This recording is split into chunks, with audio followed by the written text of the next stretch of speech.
प्रिय भाई और बहनों, मेरा नमस्कार स्वीकार हो। मैं आपके सामने देसी दवाइयों का तीसरा वीडियो अपलोड करने जा रहा हूं, जो मृगी रोग होता है उसके बारे में मैं कुछ दवाई बताना चाहता हूं। उसका आप लोग सदुपयोग करें। तो दवाई इस प्रकार है।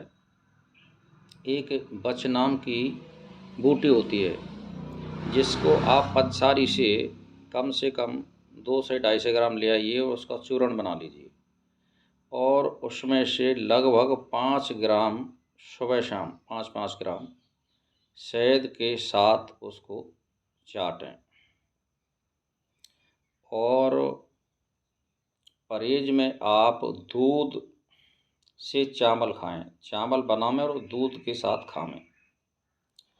तो और खटाई वगैरह तेल वगैरह आपको कुछ नहीं लेना है। ये आप कम से कम 3 महीना लगातार लें, यानी चावल दूध से खाएं और बच का चूर्ण 5-5 ग्राम सुबह शाम शहद से चाटें। और एक निर्गुंडी का पेड़ होता है जिसको संभालू भी बोलते हैं। अरहर के पत्ते जैसी उसकी पत्ती होती है और मध्यम कद का पेड़ होता है। 6-7-8-10 फुट तक भी हो सकता है। वो जैसे मेहंदी हो जाती है ऐसा पेड़ होता है, लेकिन अरहर जैसी पत्ती होती हैं उसकी। उसकी पत्ती ले आइए आप और उसका रस निकाल लीजिए और सुबह ही सुबह उसकी नाक में उसकी बूंद टक पाइए 2-4 और आप ऊपर को खींचिए। उसको नस लेना बोलते हैं। तो इसको आप दूसरे दिन तीसरे दिन आप लेते जाइए और जो बच का जो चूर्ण बताया उसको आप 90 दिनों तक लगातार लीजिए। और भात चावल का आप भोजन करें दूध के साथ। तो और गुड़ खटाई पकवान इनका आप परहेज रखें। और भैंस का दूध इसमें बिल्कुल ना पीएं, देसी गाय का दूध ही चलेगा। और अगर चुपड़ी रोटी खाना चाहते हैं तो देसी गाय का ही घी चल सकता है, भैंस का नहीं चलेगा।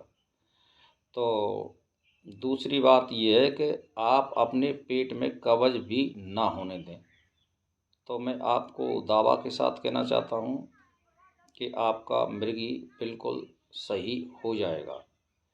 और अगर आप इसके अलावा में भी कोई और दवाई लेना चाहते हैं तो मैं आपको बता देता हूँ। एक करौंदा होता है, करौंदा जिसको हम सब्जी में खाते हैं, उसकी पत्ती लगभग 10 ग्राम दही के तोड़ के साथ पीस करके भी आप ले सकते हो।